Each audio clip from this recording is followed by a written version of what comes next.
welcome to our 6th speaker in our series for Hispanic Heritage Month.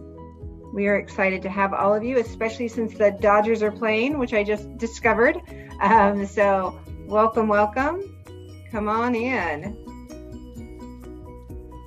I'll give it another couple seconds, and then we will go ahead and begin. Okay. We're so lucky tonight to have Roberto Negrete with us.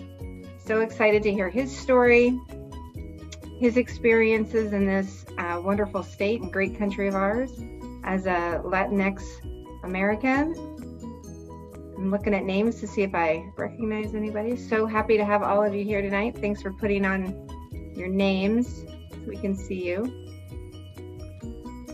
Okay, we're gonna go ahead and we do not have our interpreter yet. That is correct, Mr. Gallimore.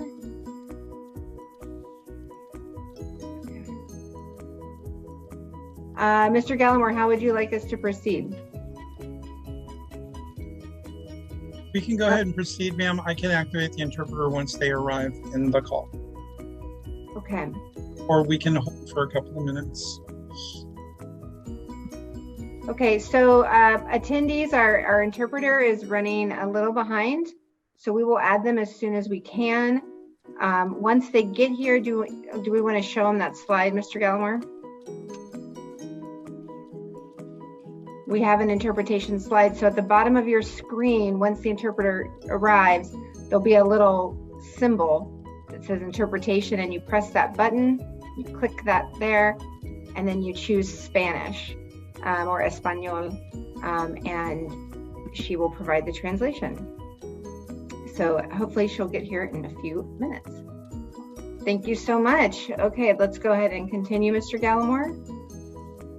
So I'm going to turn it over to Dr. Vivian Ekchian, our esteemed superintendent of Glendale Unified School District. Good afternoon, everyone. It's such a pleasure to be here again for our Hispanic Heritage Month presenter, Mr. Roberto Negrete. We're so fortunate to have you amongst us. We will learn from your experiences. We believe in inclusion. We believe in understanding one another's cultures and becoming stronger as a result of it. I can't wait to hear your story, and I know I will learn a lot from you. Students, employees, community members, please listen carefully. We're united as one community. Thank you. Thank you, Dr. Ekchian. I so appreciate that. It reminds me of just over a year ago, when we came together with our Armenian community as well for Dia de los Muertos, while the Armenian community was suffering from all of the tragedy happening in Armenia, and the Latino community came together with the Armenian community on Artsakh Street, and we shared Dia de los Muertos together with an Armenian-themed altar, an ofrenda, and it was just amazing. And so even though it seems like we might be separating, we're not. We're just learning from each other and coming together, and I couldn't have said it better, Dr. Ekchian. Thank you for that. So I do have a few thank yous. Thank you to our speakers who have participated in this series, specifically tonight, Mr. Negrete, and those who introduced us to our speakers, Ms. Beatriz Bautista, Ivan Quinones, Anita Quinones Gabrielian, Jenny Quinones Skinner. Thank you to Mr. Gallimore, who does all the behind the scenes tech work for us on this wonderful series. Our amazing Glendale Unified School District, our board, and our superintendent, Dr. Ekchian, for supporting our efforts, providing our translators, and helping us with the format. We could not do it without you. We love our partnership with Glendale Latinos Association. If you are not a member, please look into that. They are a wonderful organization, 100% scholarship based for our GUSD students. Our wonderful partners with Glendale Public Libraries, thank you for working with us this year. And of course, our own group, Adelante Latinos. We are also looking for student and parent and community members. So if you're interested, please contact me directly and I can let you know next steps. Thank you to our student moderators for this series. And tonight specifically, we have Samantha Villaseñor joining us. We're very lucky to have her. Thank you. Okay, we have our next slide, Mr. Gallimore. Oh, and it looks like our translator has joined us. Hello, Norma. We've already shown them how to choose the interpretation. If you haven't already, please follow us on all of our social media. We have email and websites and Facebooks and Instagrams and Twitter and YouTube. So please find us there and join or like us or follow. Our previous speakers are available on our YouTube channel. We have the links provided here for you. If you missed any of them, please look those up and watch them. They are amazing people and speakers, and we're very lucky to have all of them this year. And then we have tonight with Mr. Negrete, and then our last speaker is Monday with Dean Flores. Super excited to listen to our last two speakers. And don't forget, Wednesday, November 3rd from 6 to 8 p.m. via Zoom is our strategic planning meeting for Adelante Latinos. If you are interested in supporting GUSD Latinx students, grades K through 14, please join us. We would love to have more voices and more ideas and more hands. So please join us there. And I'm going to turn it over to Samantha Villaseñor. Have a wonderful evening, and I'll be back with you after Roberto shares his story. Okay, hello everyone. So Mr. Negrete has worked in politics for nearly 24 years at the local, state, and federal level of government, and the last 18 years with Senator Alex Padilla.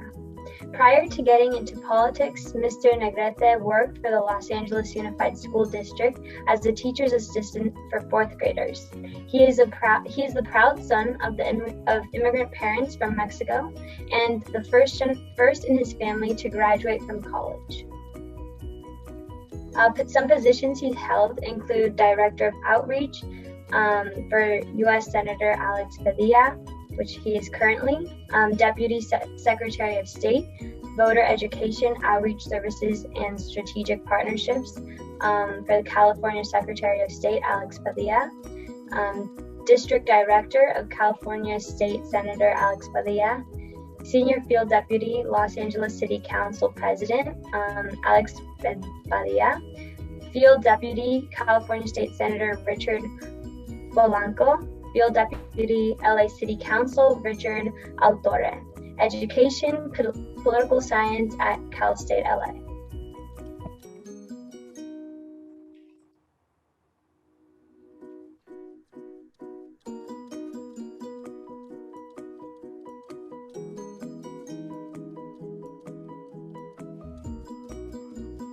Okay, Roberto, it's all you.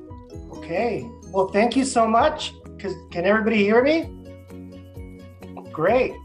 Thank you so much, Samantha, for that introduction. I'm happy to be here. I'm so happy that Glendale Unified is doing promoting and sponsoring Adelante Latino.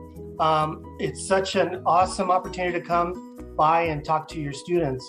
I want to talk about a couple things. Obviously, my positions, how I got to be where I am, but also I want to talk to you about me growing up and my family's journey. I believe that all of you have a unique story to tell about your family's journey. It could be your parents or it could be your grandparents, but I think it's important to learn where your parents, grandparents come from and their journey. So I want to share with you a little bit of that. But before I do, I just want to set up, I've got some photos and some slides I'd like to share with you as I talk about my journey, my family's journey, and my career. So let's see if we can do this here.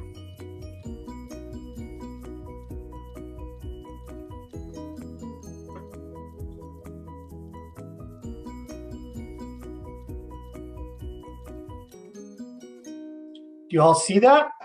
It looks great. It's coming in. Great. Excellent. We got you. All right. So I'm no stranger to the city of Glendale.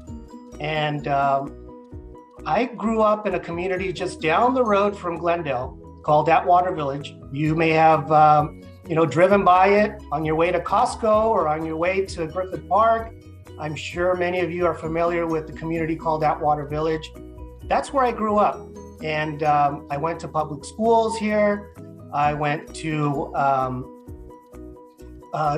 John Marshall High School.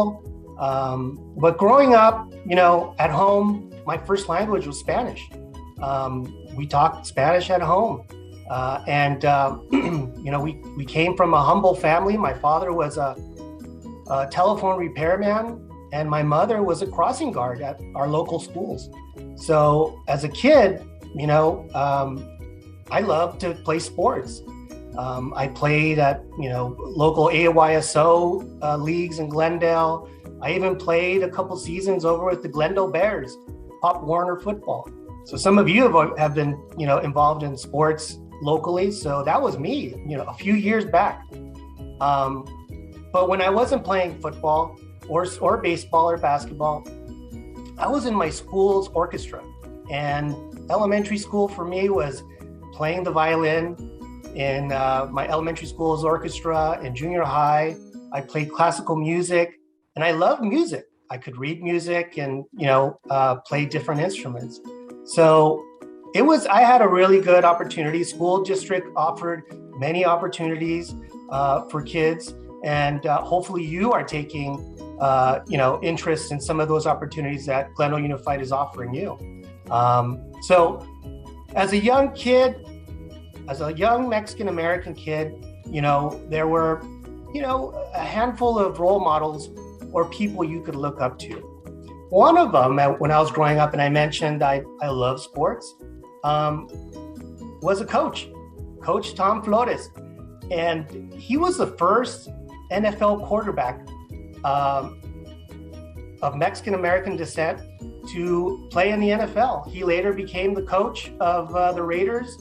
And it was quite exciting to see somebody that looked like me and my family on TV and winning Super Bowls. And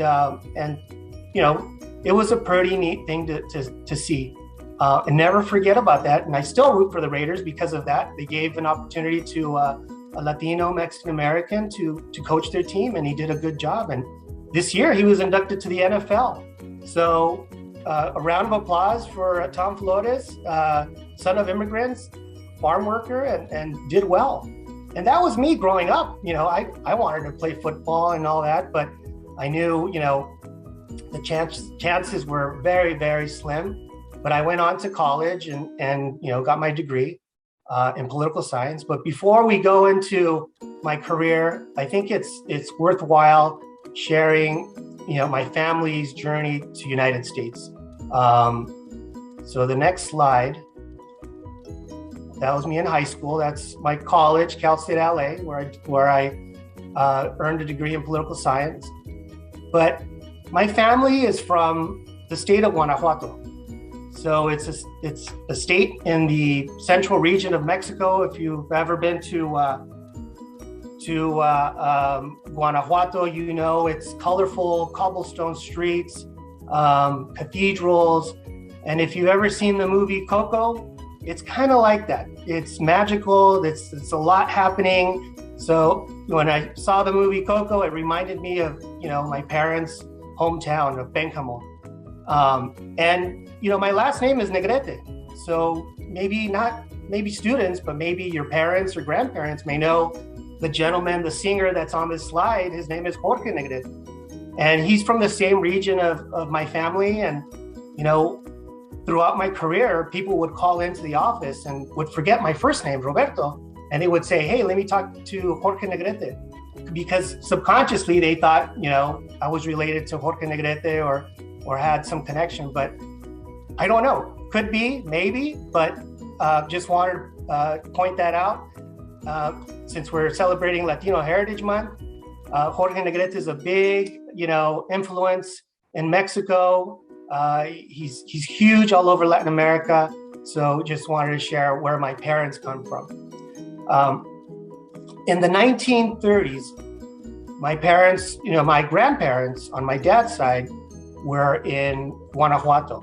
And there's a program in the 40s that was created called the Bracero program. But in the 1930s, they had a hybrid program. There was no name to it. And companies from the United States, farmers would go down to Mexico and sign up, laborers, people that would want to work on the fields and be farm workers. So my grandfather signed up and, they put him on a train and took him all the way to Nebraska. And in Nebraska, he was a migrant farm worker. And several seasons, he would come back to Guanajuato with his family, and then, he would go back seasonal to Nebraska. And one of those trips, his family went to Nebraska, and my father was born in Nebraska.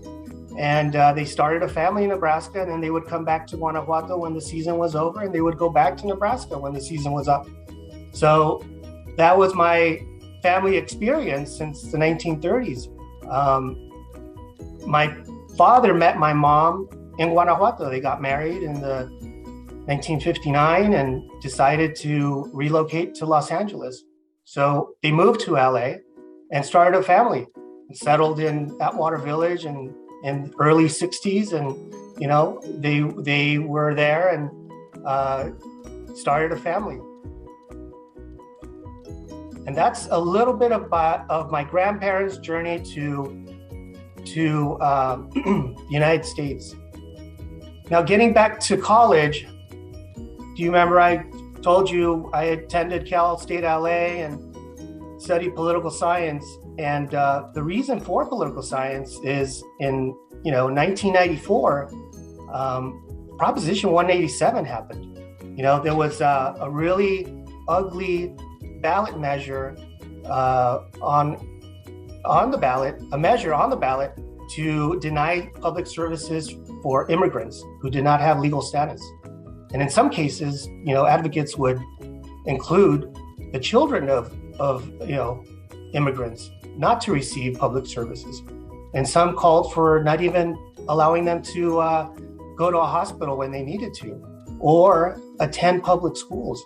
So that was a really bad ballot measure being proposed in the state of California in 1994. And,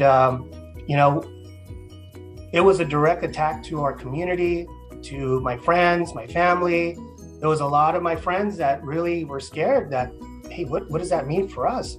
Are we gonna have to drop out of school or not continue our education because of this proposition? And, there was several marches I was involved. There were several, protests, rallies, and, it went to the ballot in November. It went up for vote and it passed.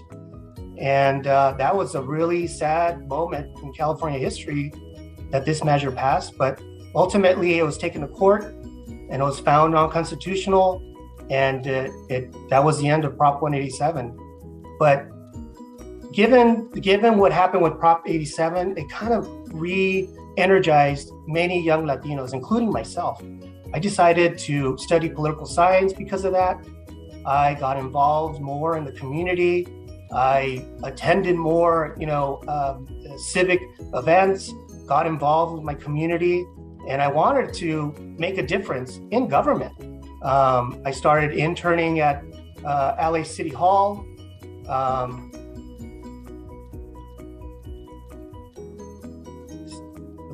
I started interning at LA City Hall, but that wasn't really enough for me. I wanted to celebrate my heritage. I really wanted to celebrate my language. And I know there was a lot of young people out there that wanted to do that as well. Celebrate your culture. And do you remember I mentioned that I was playing the violin as a young kid in elementary school and junior high? I was musically inclined. So in college, I was really energized to take my music to form a band called Las Quince Letras.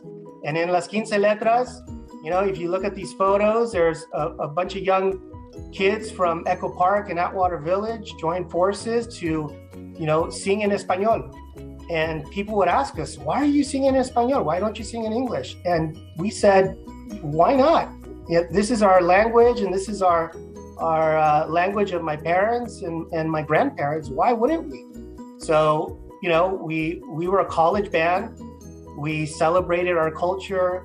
We had concerts. We actually did, tours and cut some records. So it was really cool. So in this couple slides here, I'm in Mexico City. I am getting interviewed by a TV station down there and talking about, what's this thing about rock en español in Los Angeles, and tell us more about the rock en español culture and what's happening in LA.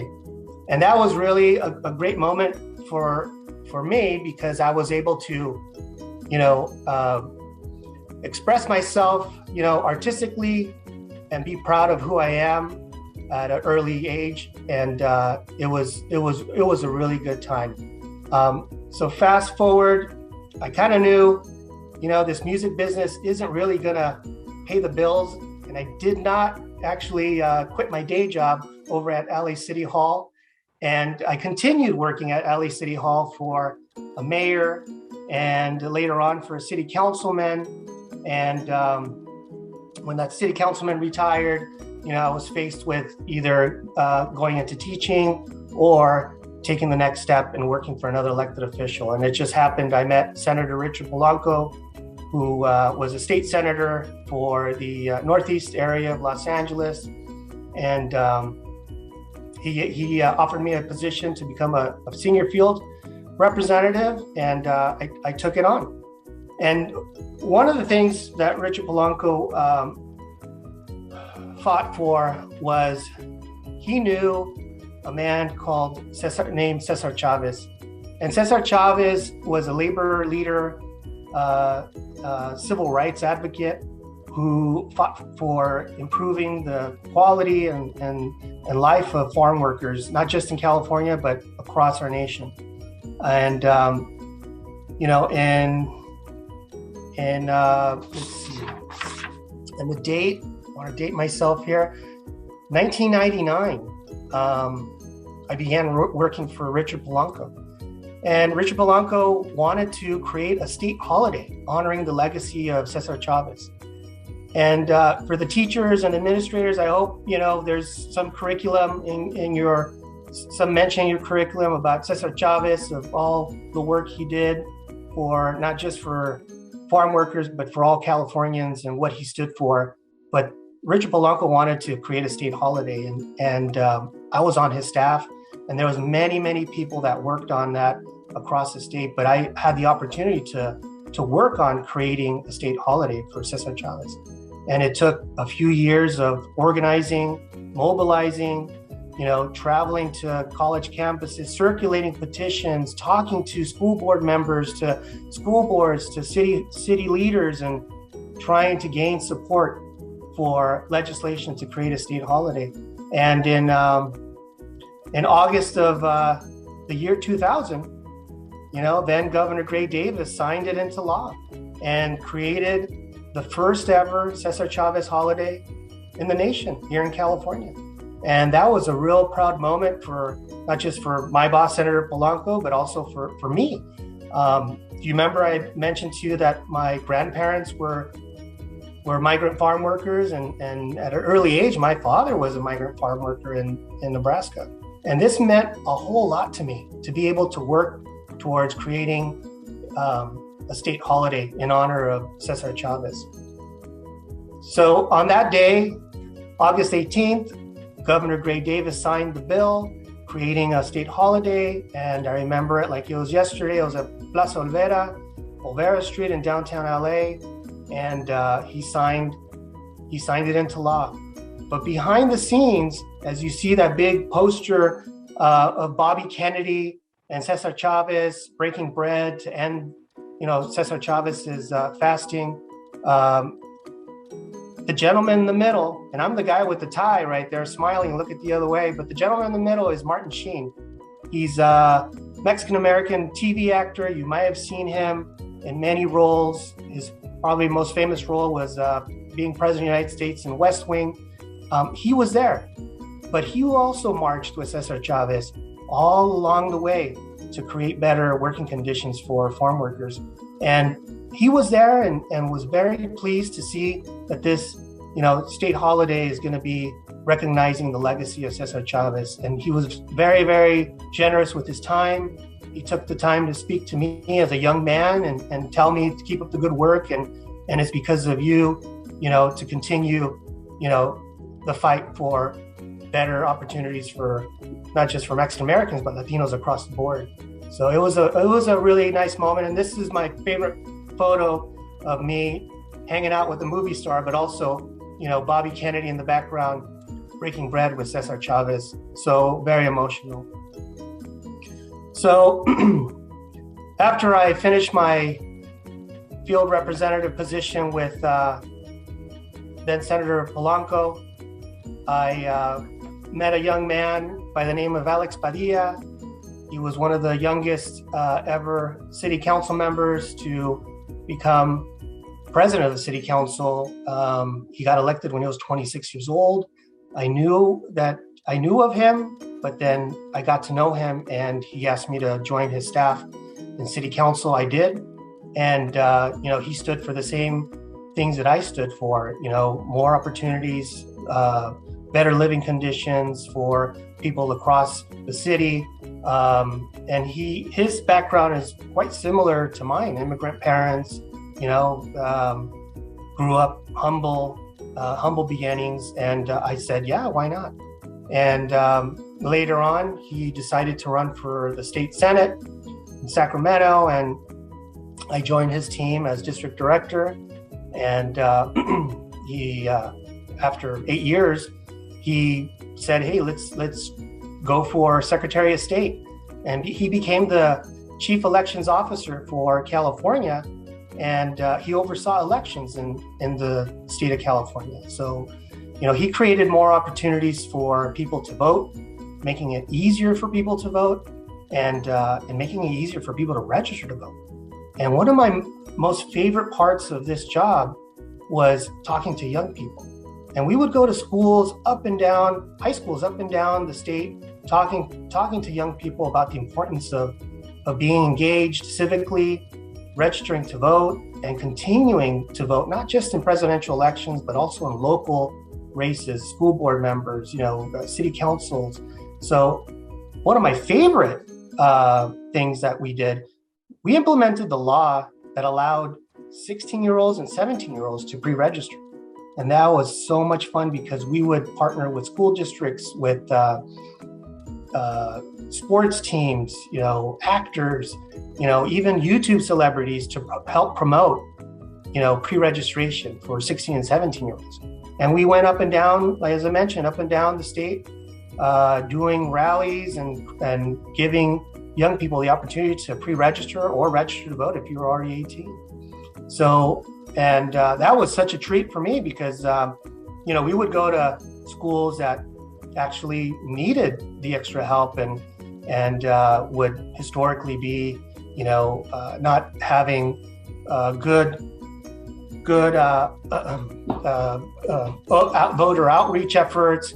One of the schools, a lot of the schools were doing great work. They were organized. The students were already organized. They were doing their voter registration drives. And one of those schools that were very organized was your very own Clark Magnet School in La Crescenta, and that's part of Glendale Unified.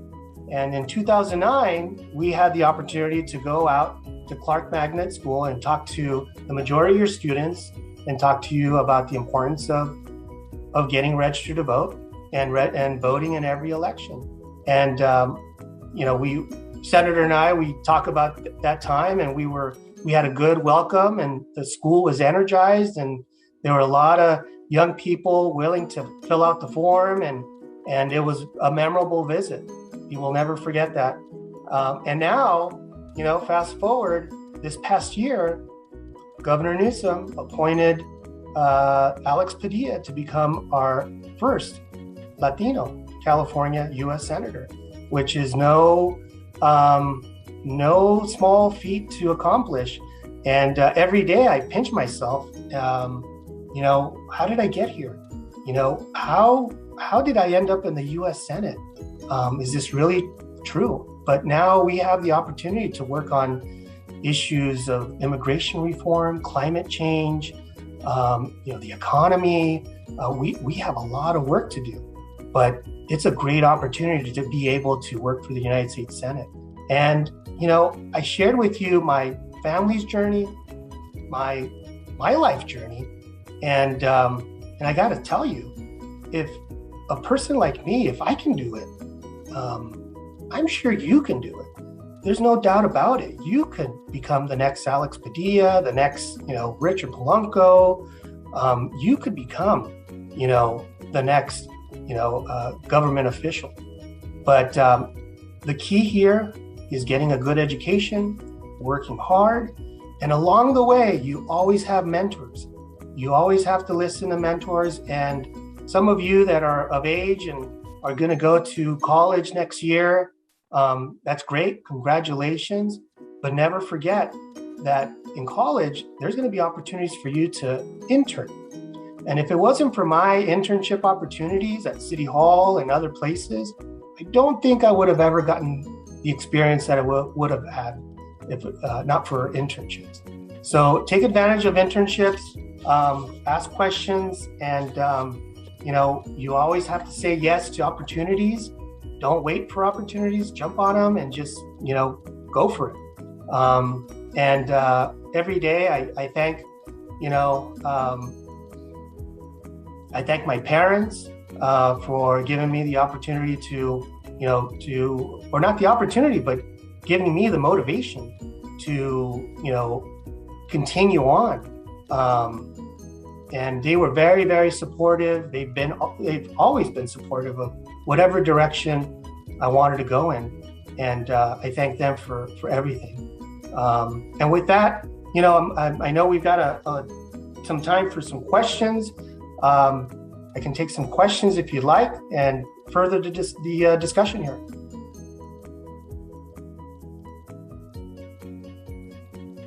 So we have a few questions in the chat. Thank you so much for that talk. So the first question is, was there any doubt when you were majoring in the field of political science? Did you ever consider majoring in anything else? That's a great question.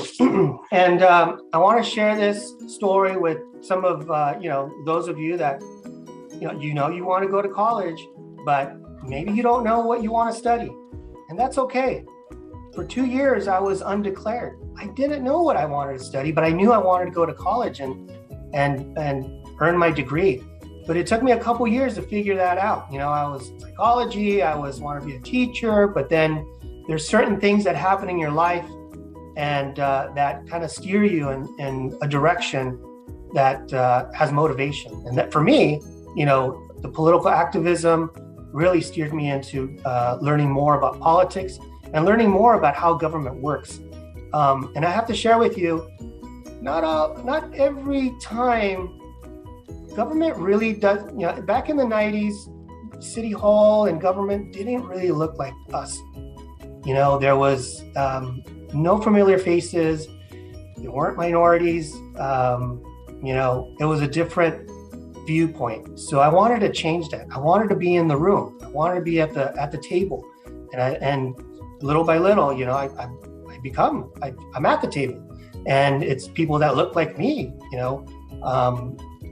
And, you know, fast forward, I'm sure you will be at the table and people that look like you will be at the table and we'll continue on. Before we do the next question, Sammy, Roberto, last year, our first speaker was Ana Guerrero, the former chief of staff for the mayor. And she has a very similar story to you, father in the Bracero program. So was my father-in-law. So there's a lot in common, but I wanted to share that with you. And I also wanted to share, because you talked about Cesar Chavez. Sammy, would you like to tell him what you guys did last year as a project in March? Last year, a few high schools in GUSD, which included CV, Glendale High School, and Hoover, and we even worked with Rosemont Middle School, we got together and we made like a little series of informational videos on Cesar Chavez in honor of his birthday. Awesome. That's great. Congratulations. I thought you would appreciate that. I do. And we also did a video series on Dolores Huerta. Her birthday was just recently added April 8th, I believe, April 10th. 8th. Mm-hmm. Yeah. All right. So for our next question, a person asked, what is the most challenging part of your career? The most challenging part of my career is, I have to say, time management, because there is a lot of work to do. And, sometimes we have to prioritize our workload. And in government, once somebody is asking for assistance, of course, we want to help everybody out, but sometimes we have to take priority and help other, folks that really need some help at the moment. So the hardest thing is to get to those folks that need help and in time management. So there you go. Great, thank you. And another question is, what is the most memorable event of your career so far? So I did mention the Cesar Chavez holiday, state holiday, but there was a few other moments that maybe I did not cover here. I did run for office for Los Angeles City Council a few years back, maybe I think 7 years ago. Obviously I did not make it, but I felt strongly about my community that I felt like I could be the next council member and create change. And I ran for office, and it was a great experience. I recruited young people to join my campaign, and from that, several of our campaign workers went on to, get their degrees and become part of the government, and sought out positions in local government, and they're creating change themselves. But memorable moment, running for office, of course, several other instances where meeting people. There was a time in the San Fernando Valley where, when I was working for then Councilman Padilla, there was a time when one particular community had the worst crime in the city, and they were, there was drug dealing, there was, gangs, everything you can name, and the residents came out and they wanted help, they wanted change, they wanted to improve their community, and little by little, I was the force, and I was determined to let's turn this community around and make it safe for not just families, but for children. And it took me 6 months to 8 months, and we turned it, reduced crime, brought back, families to the neighborhood, and created change for the better. So that was an instance where I really changed people's lives, and I don't think I'll ever forget that.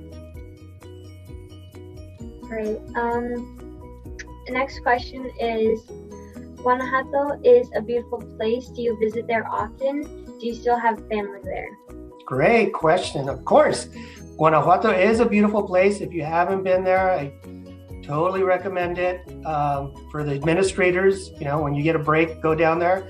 But yes, any chance I get, I go down there, and it's because, I like to show my children where their grandparents are from, and I want to encourage my children to be fluent in Spanish. So I don't want them to forget about their roots, although they were born here and they're probably going to be second generation. I don't want them to forget, their culture and celebrate their culture and be able to, identify with their culture. So that's very, very important to me, and I believe it's important to your parents as well. Okay. And our next one is, what opportunities are you most glad you followed? Okay, so opportunities, of course. One of the game changers for me in high school, I didn't really have that good grades to say. I didn't do well. I took the courses that were required to go to college, but I didn't do too well. And I had not a great average, but there was an opportunity for me to sign up for Cal State LA under the Equal Opportunity Program, EOP. And that program gave, kids in the city an opportunity to, if you really wanted to go to college and you had the ganas to go to college, they wanted to take you up on that motivation and put you into college. And I was able to get into Cal State LA on EOP, Equal Opportunity Program, and I never turned back. I saw that opportunity and I said, you know what, I'm not going to give it up. And because, not, mainly because of me, but mainly because of my parents, the sacrifice that they were making every day. I mentioned earlier that my mom was a crossing guard. And my dad was a telephone repairman. They would come home tired. And, I want to do it for them. And I know a lot of your parents are sacrificing, they're working hard. And you want to take those opportunities and make them proud. And then we have a question from Mr. Gallimore. Have you ever visited the Mummy Museum? Yes, of course, the Mummy Museum, yes. But Guanajuato is also known for Diego Rivera, who was born there. They have a museum, and of course, Roberto Negrete. But yes, they do have a Mummy Museum, and it's something to be visited, I guess.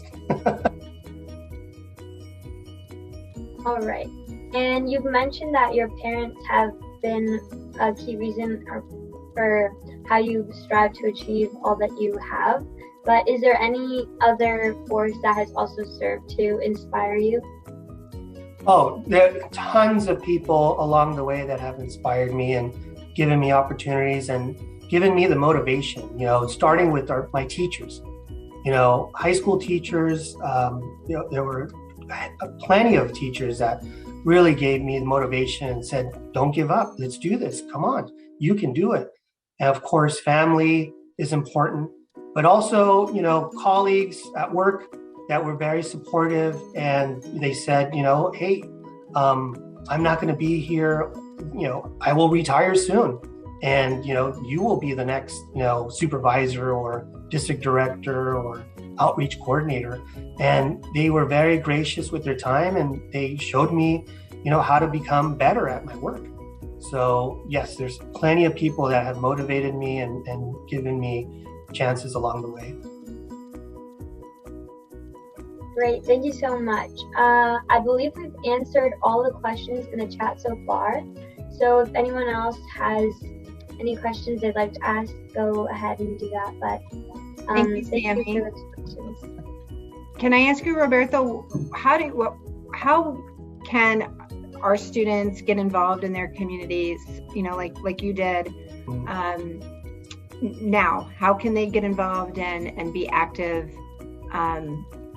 and what's the word? And be active? Yeah, of course. And it's a great question. Thank you for asking that. There's a few things, very simple things you can do. Starting with yourself. If you're 16 or 17 years old, you can pre-register. If you're eligible to vote, just do that, and encourage your peers to do that as well. And if you want to do more, you can, request or get voter registration cards and get your neighbors to get registered to vote. There's nothing more powerful than getting your neighbor or your friends registered to vote. That gives them an opportunity to participate in our democracy. And it's very, very unique. There's people and countries across the globe that are fighting and sacrificing for the opportunity to vote. And we have that opportunity here. There's many people that have sacrificed their lives in our military that have gone and fought for our democracy. And sometimes we take that for granted and we kind of, hey, you know what? I'm not going to register to vote, or I'll do it next week or whatever. But I know, studies show high school students get registered to vote they tend to vote in every election forever. So if you register at an early age, most likely you will become an active participant in our democracy. So that's the little thing you can do. If you really want to do more, you can knock on your local mayor's door, your city council member, and say, hey, you know, I want to volunteer. I want to help out to improve my community. Or you can even join your neighborhood watch. These are simple things that make a big difference in our community. But of course, if you want to go bigger, yes, you can go to your local state assembly member, your local state senator, and they have programs where they can include young people like yourself to participate. And I think that would be ideal, but the very simple thing would be to register to vote, pre-register, and that's a game changer right there.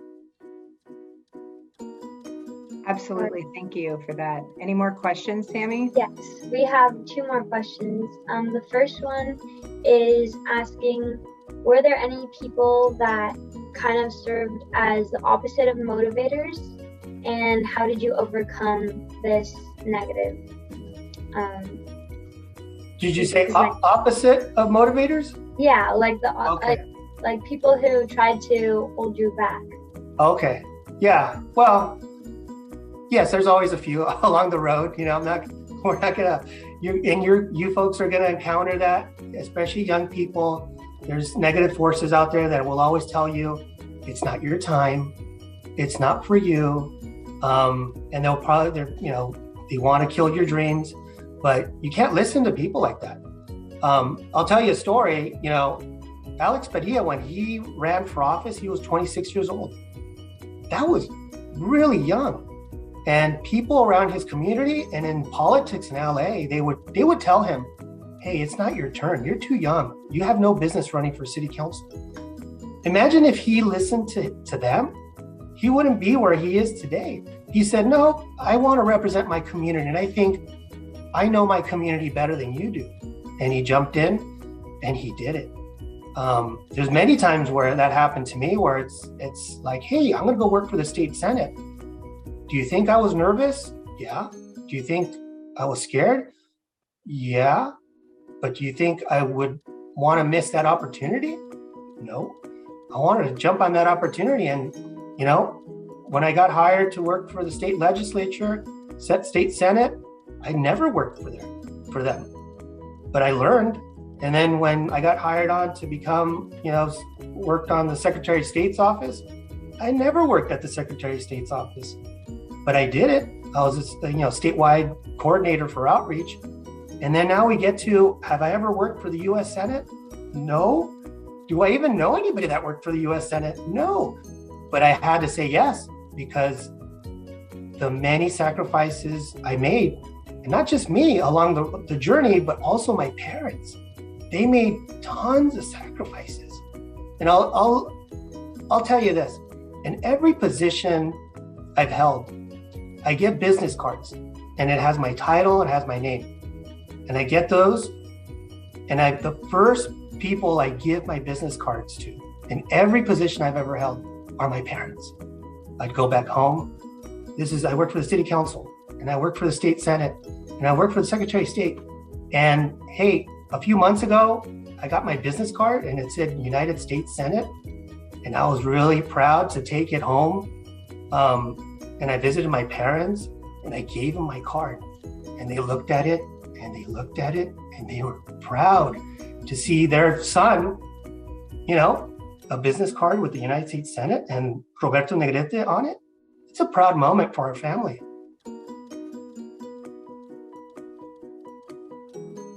That's amazing. Another question that we have is, if you could give your high school age self advice, what would you say? Oh, that's an easy one. Study harder. Study harder. Pay more attention to your teachers. Yes, that's what I would do. Don't procrastinate. Of course, listen to your teachers. Another question. Did you ever meet Cesar Chavez or Dolores Huerta? or their children? If so, what was it like? So Cesar Chavez died in, when did he died in, before I could meet him, 1990, 1999. So I never got a chance to meet Cesar Chavez, but I did get a chance to meet Dolores Huerta. She was awesome, tons of energy. She was ready to mobilize and take on the world. Met her about 5 years ago. But one thing I did do is I visited La Paz out in Bakersfield, probably like 30 miles north or east of Bakersfield. There's a town called La Paz, and that was Cesar Chavez's, headquarters for the United Farm Workers. And they, Barack Obama, when he was president, made that a national monument.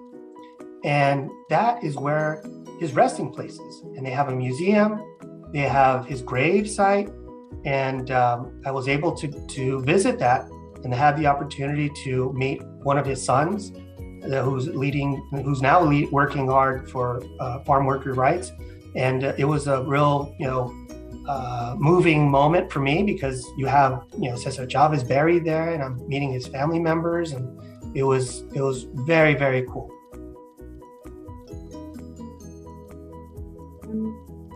So I believe that is the last question. Sammy, I'm thinking we should interview him, since he was part of making it Cesar Chavez Day. We should add him to our video collection. He can tell us what that process was like, because that's pretty amazing. Definitely. Like we have the guy that helped do it. Pretty awesome. So thank you, Sammy, for that. You're an awesome moderator tonight. I appreciate it. And Dr. Ektian, do you have a few closing words? Yes, thank you so much, Mr. Negrete. It was amazing to hear your story and the encouragement you shared of all our students taking chances and all the times you would have missed the opportunity to lead had you not had the courage to take the next step. And sometimes we learn from every experience, and other times we learn from other people's experiences. So my message to our students and community is take advantage of the experiences you heard about today so you can internalize them and apply them in your own life. And live with courage, live with the importance of being different and recognizing that differences are our strengths, and being proud of your culture, being proud of the background, identifying the role models in your life that you may at the time not have been identifying as role models, but as you reflect back now, they mean so much to you. Whether it's in sports, in education, in your church, or in your family life, it all builds your leadership story. And thank you, Mr. Negrete, for sharing your leadership story in such a profound way. I appreciate it. Thank you so much for giving me the opportunity. And I just want to, highlight all the good work your teachers are doing, administrators, and of course, during the pandemic, these are, times that are just, remarkable times to be an educator, and you folks are doing it every day. So thank you so much for all your service. Thank you, Roberto. And please send our regards to Senator Padilla. I live in Silmar, San Fernando, and I know there's a lot of very proud people around here who love him and voted for him and he's such a role model. So just please send our regards. We are so proud that he is our first Latinx senator to the U.S. Senate, and do great things.